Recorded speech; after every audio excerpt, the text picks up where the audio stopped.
Hello everyone and welcome to the fifth lecture in the series of lecture on semiconductor memories. So in the previous lecture we started our discussion about static random access memory, that is SRAM cells. We saw the basic structure of SRAM, which consists of back-to-back connected inverter which can be accessed through the complementary column, which are bit line C and bit line C bar, also called as column lines. The access can be controlled by using switches.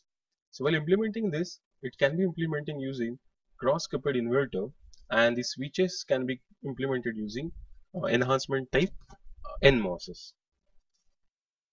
Then based on the load, the type of load which can be implemented, there are three types of or three configuration of SRAM cell. One is called as resistive load inverter SRAM cell. Second is called as depletion load inverter SRAM cell, and third is CMOS SRAM cell. And we observe that CMOS SRAM cell has more advantages as compared to rest of the configuration.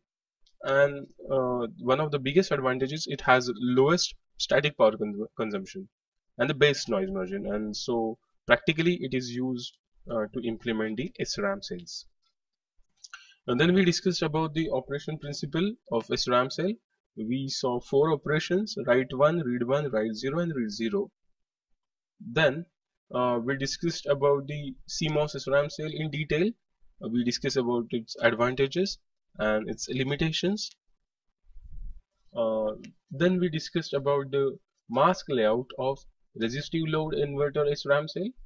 Also, we discussed about the stick diagram and mask layout for CMOS SRAM cell. So today we are going to continue with our discussion, and we are going to further discuss about the design strategy of CMOS SRAM cell in detail. So a design strategy basically decide what should be the W/L ratio of the transistors which are used to realize this CMOS SRAM cell. Now, the W/L ratio of these transistors in CMOS SRAM cell depends upon basically depends on two conditions. So first condition is the data read operation should not destroy the stored information in SRAM cell. It means that suppose a particular cell is storing one entry and we perform read operation on that cell. So after read operation, it should not just read that one correctly, but after read operation, it should not change the content of that cell. That means after read operation, it should not um, it should not uh, make the arrangement so that 1 will be changed to 0. This should not happen. So the read operation should not be destructive. The second condition is that the W/L ratio of this transistor should be selected in such a way that the cell should allow modification of stored data during the data write phase. That means during even though in the read operation it should not change the content of the cell, but during the write operation it should be forceful enough to change the content of the CMOS SRAM cell. So let's consider these condition in detail, and we'll see what is the effect of this condition, what are the consequences of this condition in terms of W/L ratios. So for this, for the first condition, that is that the read operation should not be destructive, we consider a case where we are trying to read 0 from CMOS SRAM cell. So this is the structure of CMOS SRAM cell, and initially we consider that when RS is 0, that means there is no read operation. RS is 0 means the row is not activated. As the row is not activated, basically there is RS line over here. So this row is RS line is 0. So this M4 gate voltage of this M4 is 0 and gate voltage of this M3 is 0. So they are off. And let's assume that, or rather the 0 is stored. So here the voltage is 0 over here because 0 is stored, and the voltage here is logic 1 or VDD. Because 0 is connected, this is 0 which is connected to the gate of M6, so M6 is on, and M2 is off. and voltage at the gate of M1 is VDD. So M1 is on and M5 is off. So this is the the values of all the transistor, or this is the situation of the transistor or states of the transistor before the read operation. Now, when read operation need to be performed, we have to select the particular cell. So to select that cell, we have to make corresponding RS or row select line equal to 1, which is also called as word line. So this word line need to be activated. So if you remember, we have discussed about the uh, row decoder. In the row decoder, based on the address, only one word line is activated. So here also, because we want to read one of the only this cell, so this row or word line selected associated with this uh, SRAM cell is activated. So this becomes VDD. So this gate voltage of M3 and M4 is VDD. So M3 is on as well as M4 is on. Now the voltage at this point is 0 and voltage at this point is VDD as written here. Now what will happen? We are trying to read. So now M3 is on. So this column is shorted with this node 1 and the C bar column is shorted with this node 2 because M4 is also on. So M3 and M4 are on. So they present very small resistance, almost negligible. They are as good as short circuit, right? So now we have already seen in read operation that the total capacitance of this bit line is very large. So the voltage of this VC voltage of this bit line drops by very small value.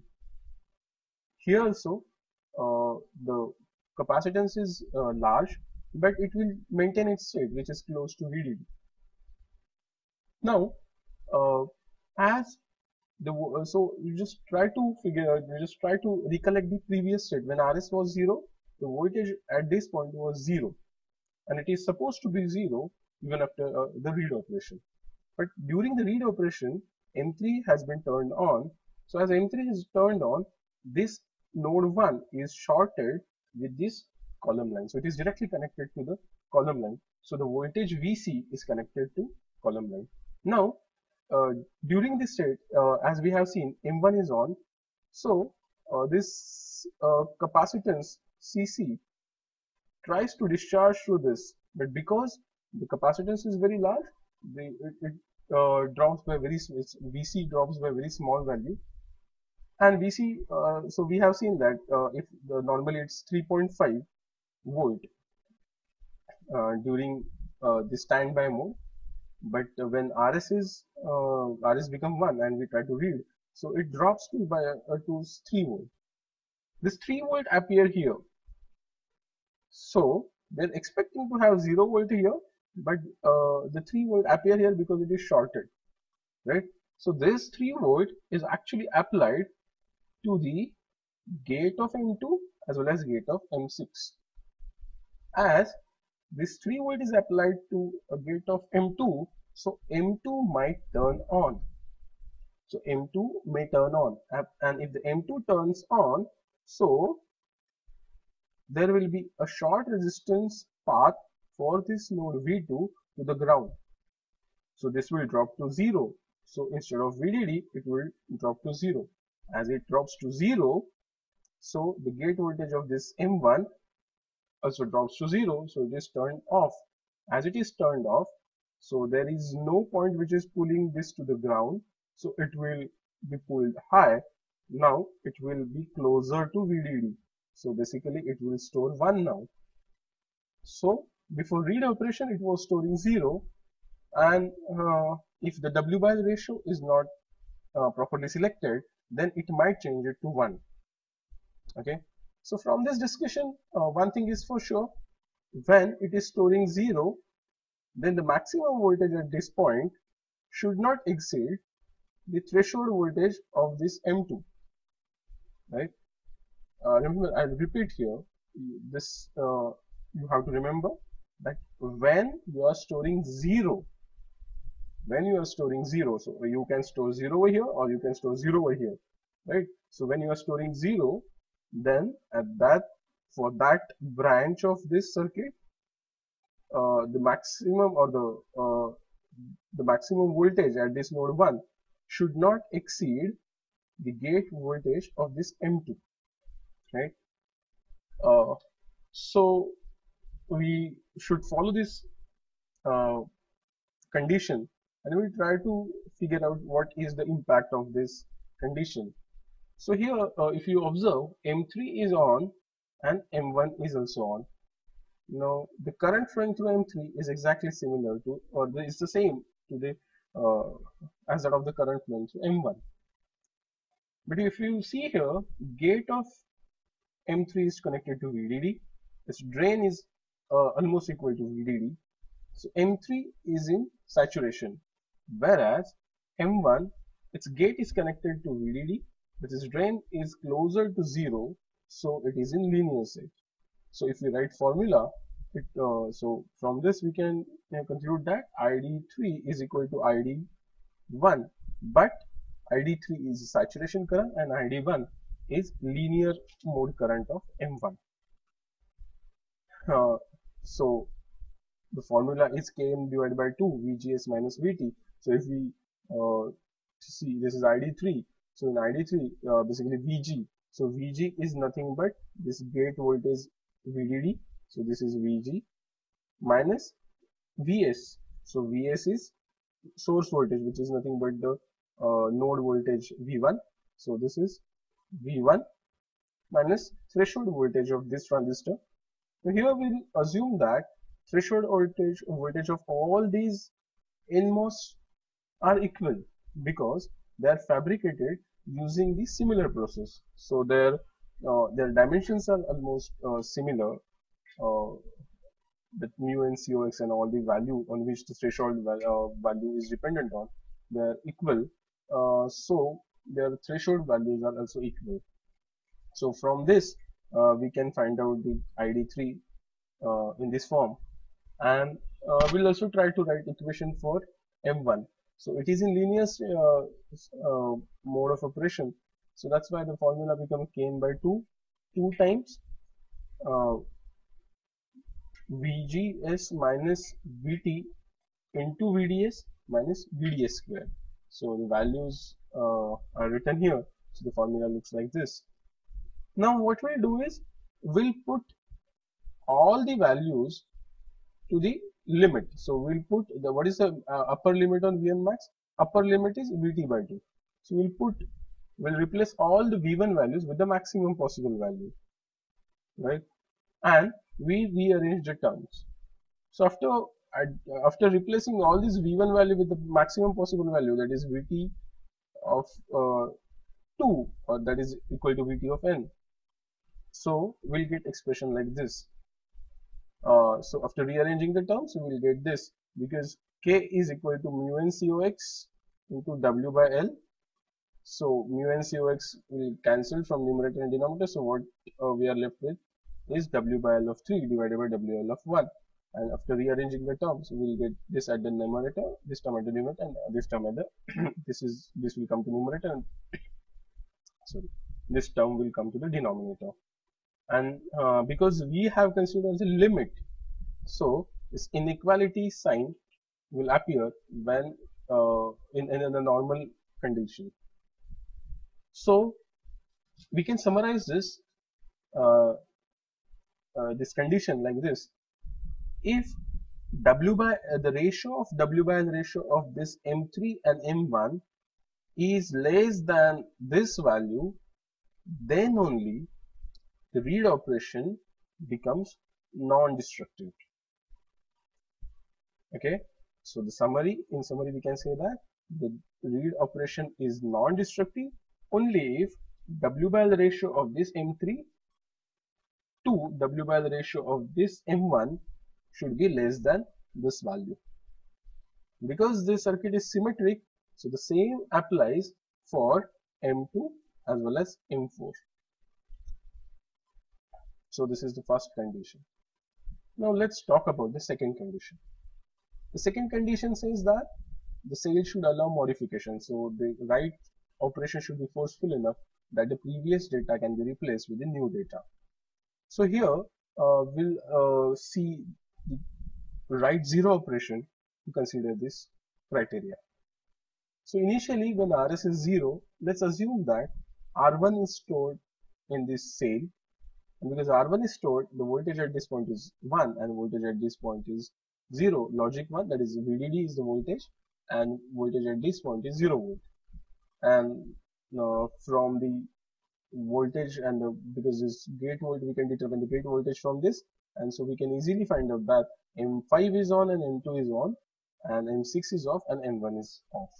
So this is the current situation before read operation, because here RS is 0, that means we have not selected a particular cell yet.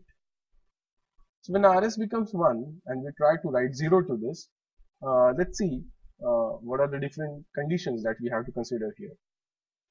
So when RS is 1, the gate voltage of M3 and M4 become VDD. So M3 is on and M4 is on. Now in this case we have 0 volt over here and logic 1, that is VDD volt over here.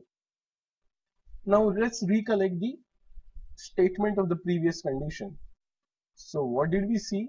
The condition says that whenever you are trying to store 0 in one of the branch, so here we are storing 0 in this branch, then the maximum voltage at this node should be always less than M1.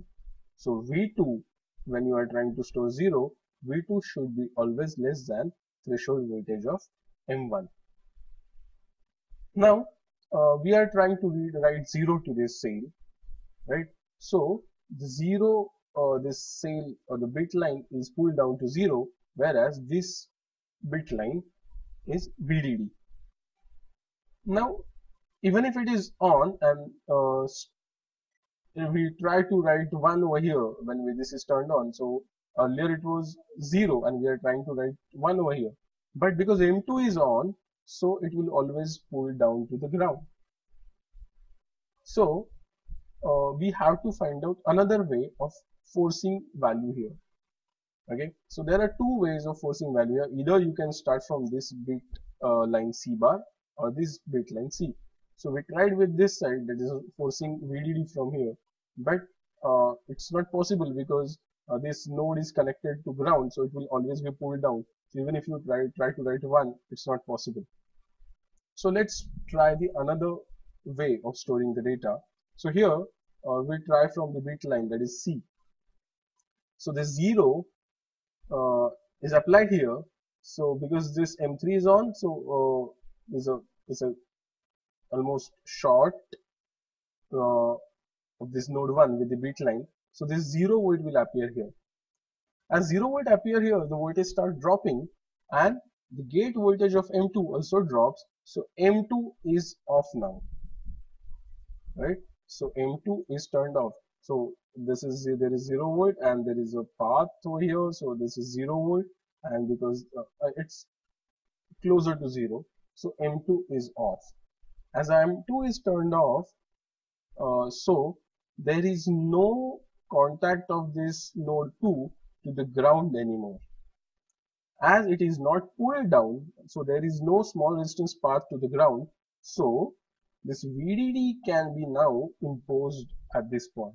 So here the voltage will be VDD.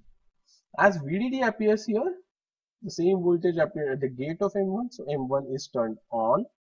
As M1 is turned on, so it provides a small resistance path to the ground. So this voltage is pulled down to the 0. So in earlier condition, earlier situation, we saw that we assumed that 1 was stored, and after read operation, the operation was forceful enough to write or to replace it with 0, right? So in this case, we have to remember two things over here. There are two ways of writing the data to the cell.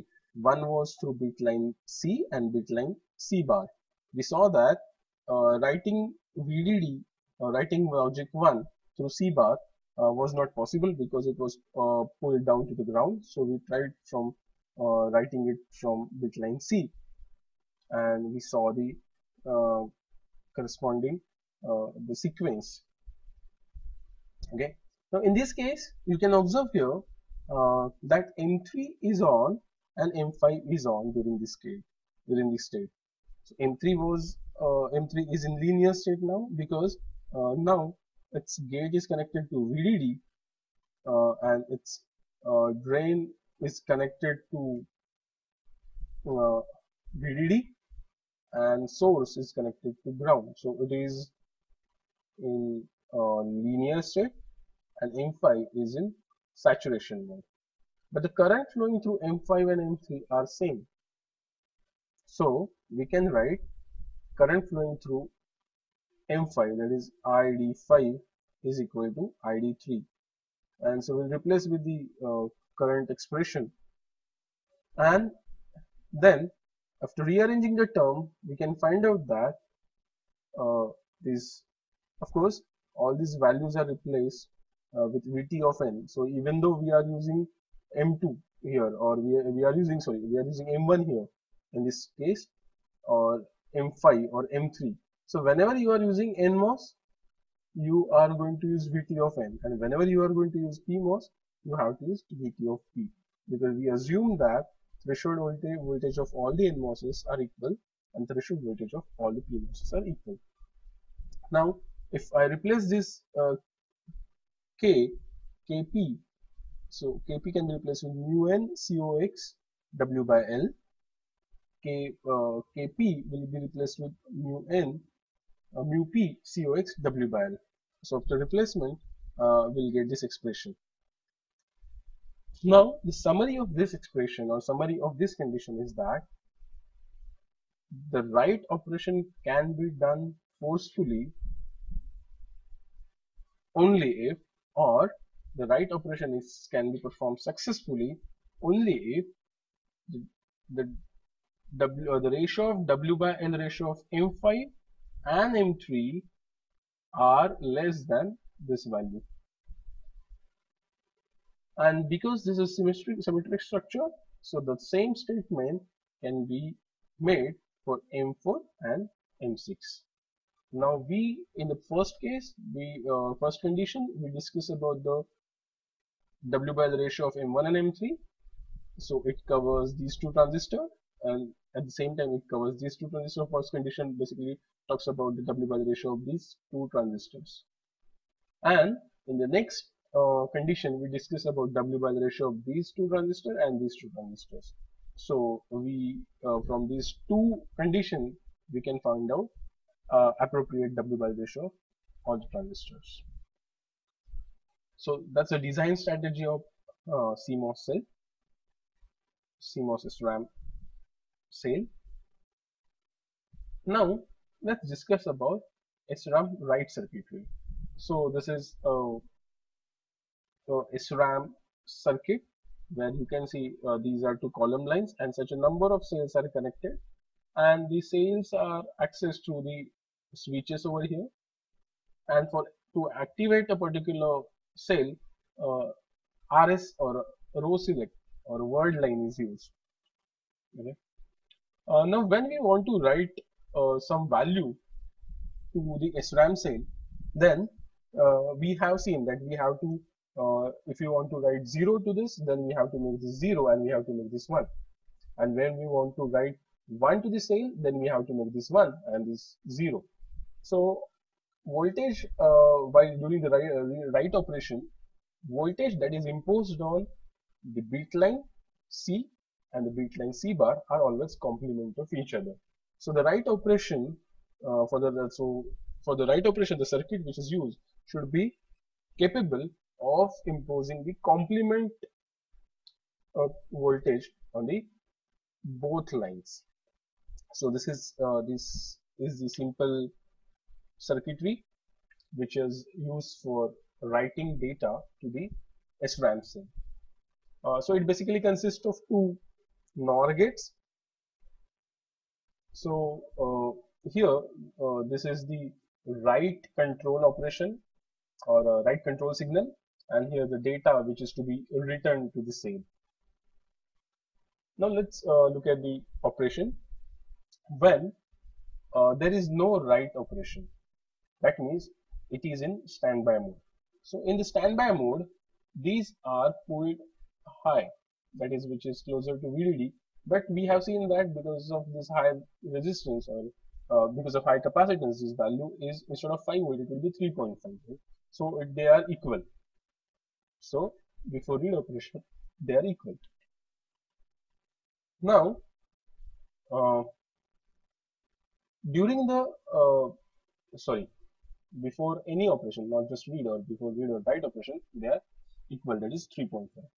Now, when you want to perform a write operation, when there is no read or write operation, this W value is 0. So the W bar becomes 1. As W bar becomes 1, one of the input of this transistor, both the transistors become 1. As both the transistor have one of the input which is 1, so their output are 0. As the output becomes 0, this M2 is off and this M1 is off. So there is no path for this transistor or the gate lines to the ground. So they are not pulled down to ground, but they will maintain their state of VDD. Right? So this is how they will maintain the voltage when there is no read or write operation. So during write operation, this write signal is 1. So this W bar becomes 0. Okay.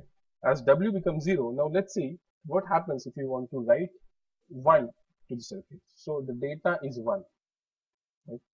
So for this NOR gate, one of the input is 1. So one input is 0 and another input is 1. So the output is 0.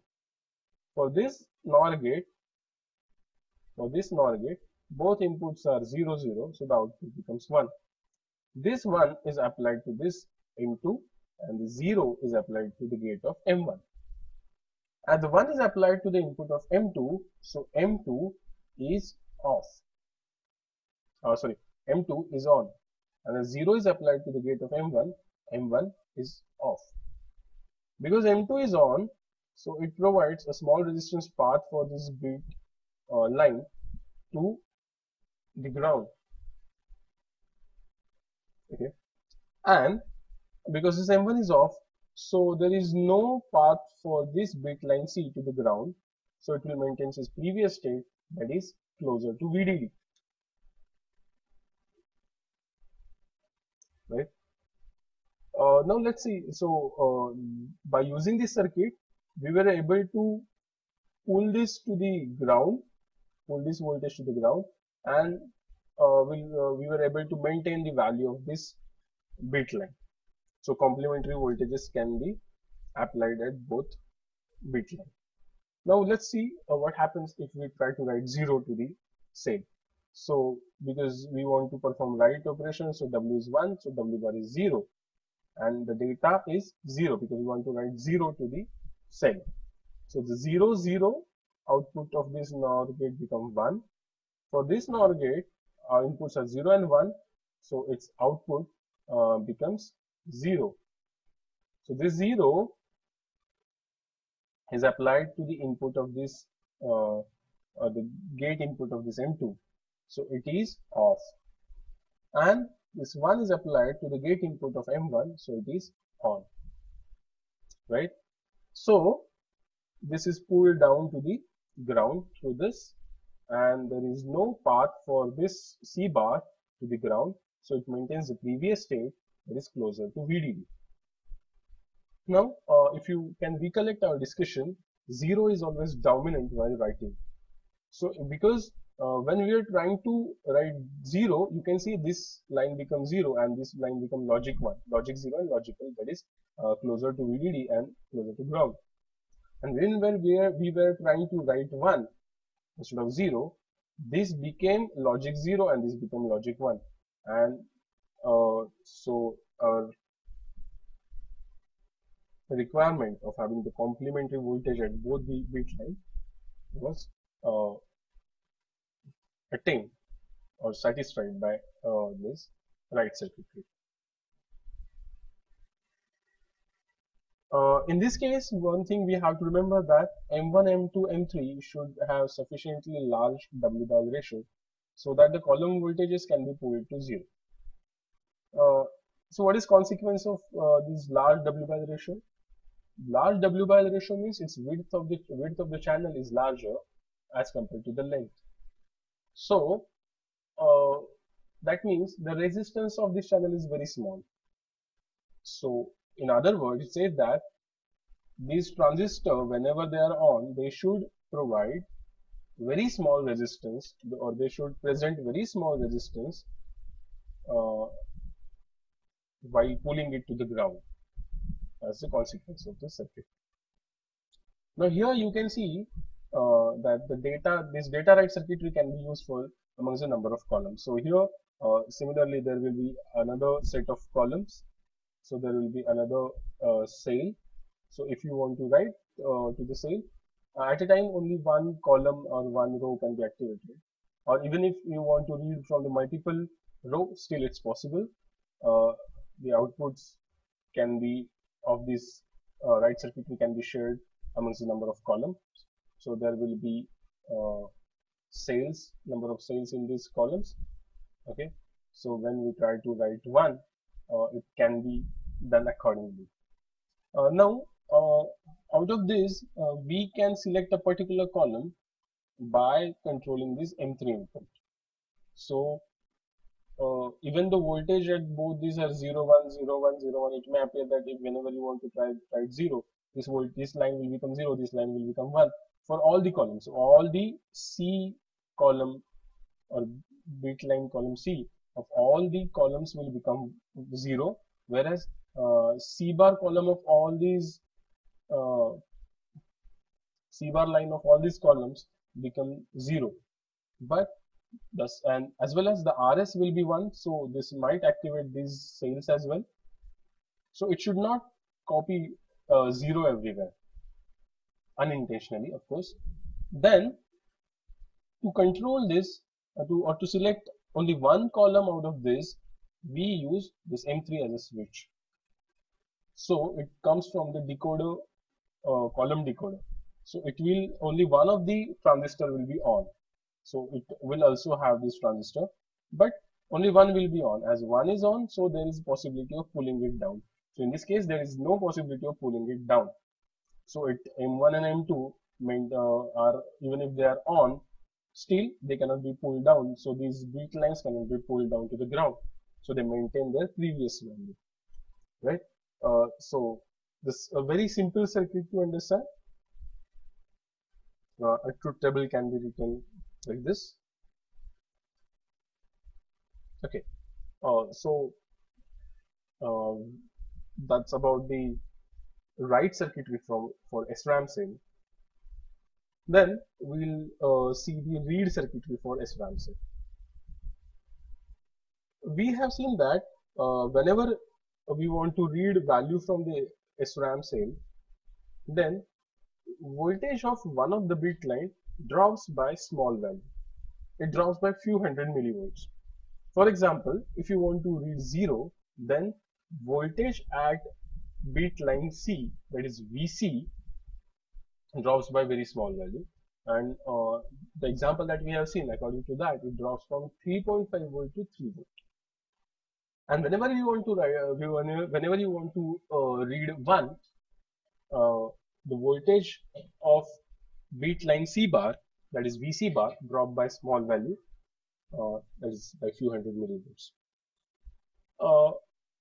And the read circuitry that we use, it should be capable of reading or of finding out the difference between VC and VC bar and interpreting it correctly. That means whenever VC drops below VC bar, it should interpret correctly it as 0.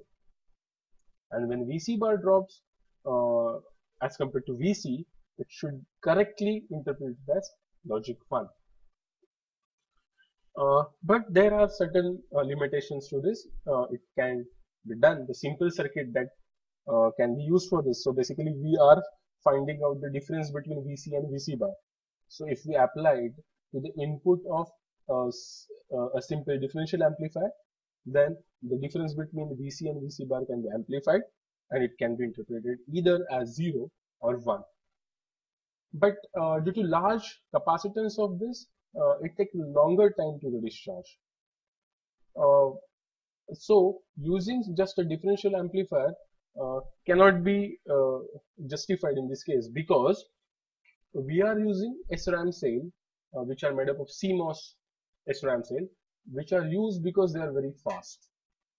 And in this case, if your read circuitry is slow, then the advantage of having faster SRAM cell is overshadowed by this read circuitry. So even if your cell is faster, you are not able to read its value in faster way.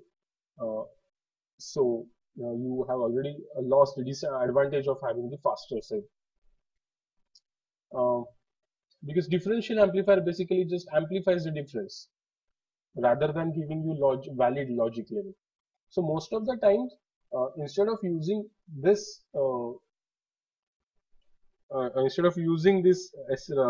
differential amplifier for as a read circuitry, it is rather used as a first stage of the read circuitry. And there are other faster circuits which are used for the read operation. One thing I would also want to point here is, see, there is VC, and there will be number of columns. So these are two columns, and these two columns, number of bit lines, so number of cells are connected.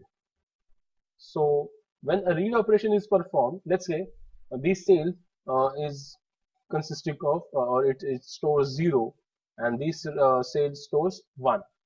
When the read operation is performed, so when read operation is performed on this cell, so voltage at this will drop by small value, and it will retain the voltage. So it will be interpreted as logic 0. So this output will give me logic 0. Now, very next moment, this cell we want to read. Now, if I want to read this cell, of course, this RS will be activated, and the voltage, I am expecting the voltage at this point to drop. But the voltage of this line has already been dropped, so it is interpreted as 0 incorrectly, because the voltages were never brought back to their original value. So we can see here that the cells connected to the same column cannot be read immediately. So we need to do something called as equalization. And by equalization, I mean that, so if you remember, when RS was 0, the voltage at this column and this column were equal, 3.5 on both sides. So we must bring them back to their standby value, that is 3.5, before performing read operation. So the sequence should be read operation. So between these two read operations, there has to be equalization, right? And if we can continue with this RE, and even if you want to perform write operation, it is better to continue with this with the equalization. So between read or write operation, there has to be pre-charge operation, which is nothing but the equalization operation. So we saw that a simple differential amplifier has a certain limitation, that it instead of giving the valid logic level or giving you 0 or 1, it just amplifies the difference between VC and VC bar. So we should have another circuit which should be able to interpret it correctly to the correct logical level. So the one of the circuit used is differential current mirror sense amplifier. So one thing that we saw is the read circuitry has to be faster, so that it helps us to use or to utilize the advantage of having the faster SRAM cell. Now let's look at the circuit first. So basically it is, you can see here, it's a current mirror circuit. So there are two NMOSes and there are two PMOSes connected in current mirror configuration.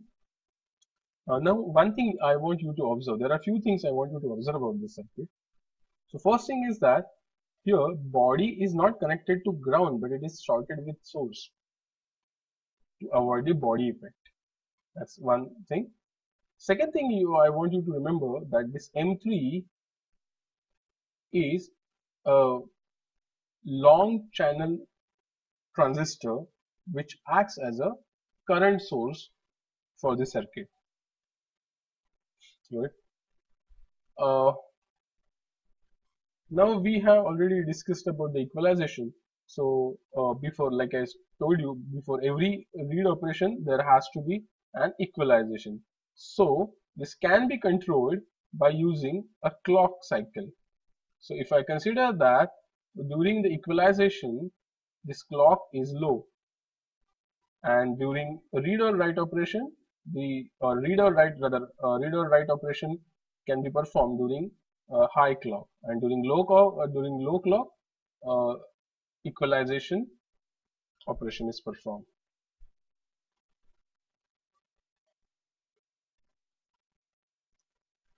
So initially we assume that the equalization operation is performed. So let's assume that clock is 0. As clock is 0, so this is off, right? But this voltage, this input of M2 and M1 are connected to the beat lines, and in standby mode this beat line are close to VDD, so M2 is on and M1 is on, so both are turned on. As both are turned on, so their common point source or this node is pulled up. Why it is pulled up? You might have studied this in your earlier courses, but the simple way of understanding this is the voltage is coming from this, so the current is flowing from M1 in this direction and current is flowing through M2 in this direction, right? So here if you apply this ID1 and ID2, the currents are equal, and if you put the values for the formula mu n C W by L VGS minus VT square, in that case you will always find that, and if you try to find out Vs value here, which is same for both the transistor, you will find that the Vs value is closer to VDD, right? So during we can say that during equalization, that is when M3 is off, the voltage at this point is high or it is pulled up. Okay. So when clock is 1, that is during read operation, the clock become 1. So when clock is 1, it is pulled down to the ground, right?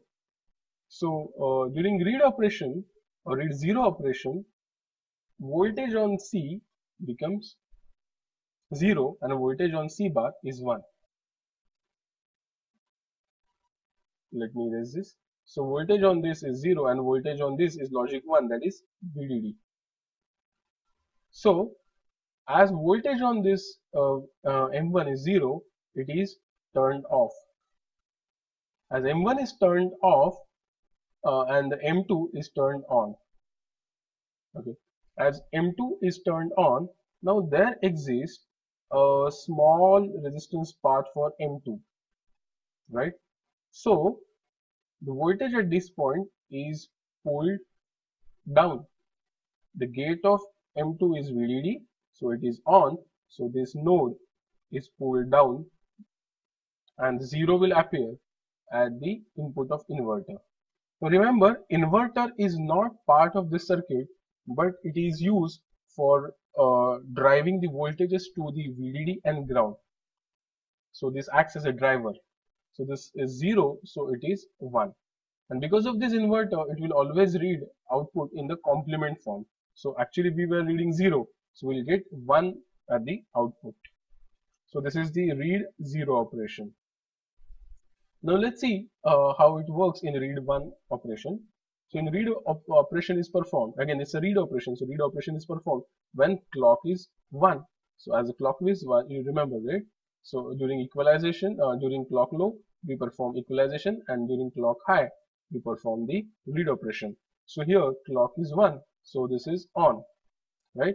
And we want to read 1. So in the read 1 operation, this is 1 and this is 0, right? We know that because of this 0 operation, this voltage on this VC bar drops by very small value. As it drops by very small value, M2 is off. As M2 is off, there exists no path for this node to the ground. But at the same time, M1 is on. As M1 is on, there exists a small resistance path. As M3 is also on, so there exists a small resistance path for this node to the ground. So it is pulled down to the ground. So it becomes 0 volt. The 0 volt is applied to the input of this M5. So it is on. So this is pulled high. So this node is pulled high to 1. This is applied to the input of this inverter to give output 0. So like we have discussed, when a 1 is stored, it is read in its complement form 0.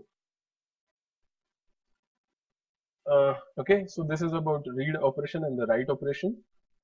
So here you can see, because it is pulled to the VDD, pulled up to the VDD, or it is pulled down to the ground because of this inverter, it does not amplify the difference between VC and VC bar as the simple differential amplifier was doing, but rather it pulls up to the valid logical level, that is logic 1 or logic 0.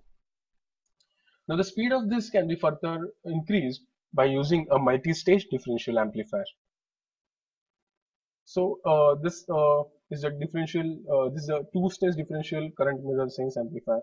So here you can see this is one current mirror circuit, this is another current mirror circuit, which are connected in complementary form. That is, this is connected to C, and this input is connected to C bar. That's a complement of this, and this input is connected to C bar, whereas this input is connected to C. So they are already connected in complement form, and here the output of these points are serving as input to this sense amplifier, right? And then the sense amplifier, this is the main sense amplifier, is driven by this, or there is a driver connected after this, so which pulls it up to the logic 1 or pulls it down to the logic 0. Okay? This is a simple circuit, so there is just the same circuit is used twice here, but in complementary form. So because here there was C and here there was C bar. So here you can see there is a C and there is a C bar, but here for this it is C bar and C, right? So there these two circuits are complement of each other, and then their output, which are also complement of each other, are applied to the input of this another sense amplifier. So the speed increases. How? The reason, or the simple SPICE implementation can tell you how. So basically, if it's a one-stage amplifier, it takes some time to reach to the proper value, logic 1 or logic 0. The reason is that because it is expecting to have a valid difference of voltage or a column voltage. Now, when you use these amplifier, they are basically working as one stage amplifier.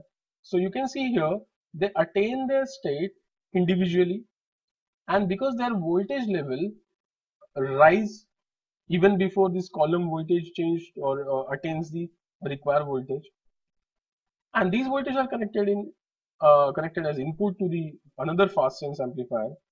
So the input that it was expecting, so they were expecting their inputs to attain a particular value, but the input is slower. But because they are sense amplifier themselves, so they generate the output which is amplified. So because the output is amplified, this output acts as the input of this. So input of this circuit attains the require value quickly as compared to the C and C bar. So the overall response time of the circuit decreases. But of course, there is one disadvantage of this sense amplifier, even though it's faster, but while fabricating it, you have to use twin tub technology because you have PMOSes and NMOSes here. So twin tub technology need to be used. There's a simple circuit which can also be used here, which is cross-coupled NMOS sense amplifier. It's a simple circuit where instead of having it's similar to the differential amplifier. Instead of having these load resistors, the output is directly taken or directly connected to bit line and bit line bar. So normally this sense amplifier is used as a first stage. This NMOS sense amplifier is used as a first stage of the reed circuitry. Okay, so if we draw the operation of this sense amplifier, obviously a bit line, let's see if you want to read 0. So if we want to read 0, so basically VC will drop by small value. As it drops by small value and it maintains its value which is closer to VDD because it's read 0, right? So as it drops by small value, M2 is off.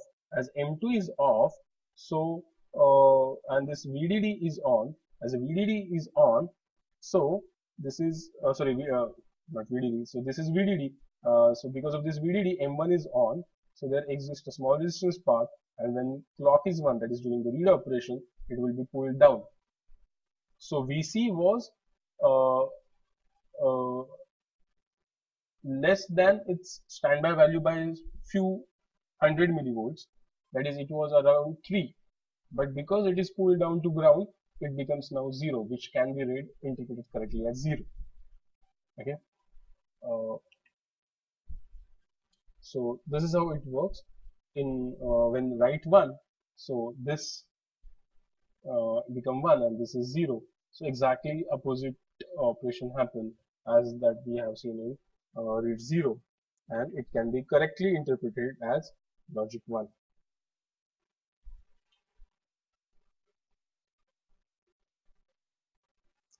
Yeah, so like we have discussed, it is used as the front end or the first stage of the read circuitry. So this is the complete SRAM structure. So this is SRAM cell, which is CMOS SRAM cell. These are switches used for accessing it. These are column lines, and similar to this one cell, there are a number of such cells connected to the columns. These are pull-up transistor, which are PMOS type. Then this is front-end cross-coupled sense amplifier, right, which we saw, and its output is basically given to the input of a current mirror differential sense amplifier. A read select signal is used here so that whenever read operation is performed, then only the voltage is applied to the sense amplifier and it is amplified. And of course, an inverter is used which pulls the voltage to the valid logic level, logic 1 and logic 0. There's a write circuitry over here, and of course the column select, which is required for the write circuitry. Okay, so that's the entire CMOS read and write circuitry.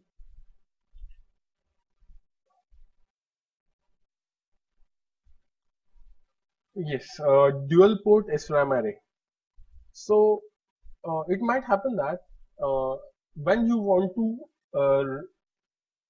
to read some value from this cell, there are two. Let's assume that there is a system where there are two processors which are accessing to the same SRAM, or there is a processor 1 or processor 2, or there can be one peripheral and one processor which are trying to access the same cell of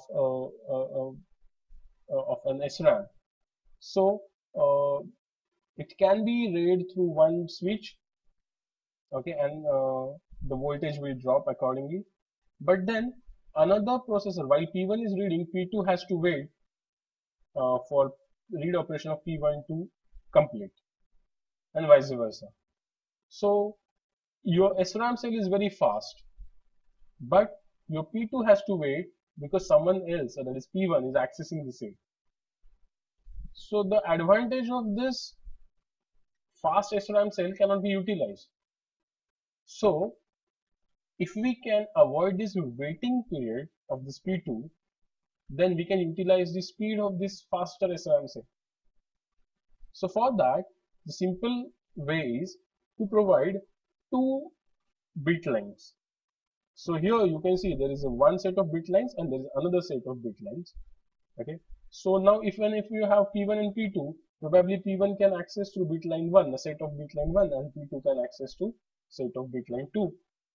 So even when your VC drops, so VC of both will drop by small value, but both at the same time both can get 0 here. And if your VC bar drop, then if they both VC bar drops at the same time, so they can read 1. So simultaneously read operation can be performed on a SRAM cell. So this leads to the faster memories. Yeah, but again, the contention will again happen. The reason of contention is same. The read operation can be performed, but the write operation cannot be performed. For write operation, one of the peripheral has to wait. But at least read operation can be, the speed of read operation can be increased. Yeah, that's the still there is a contention.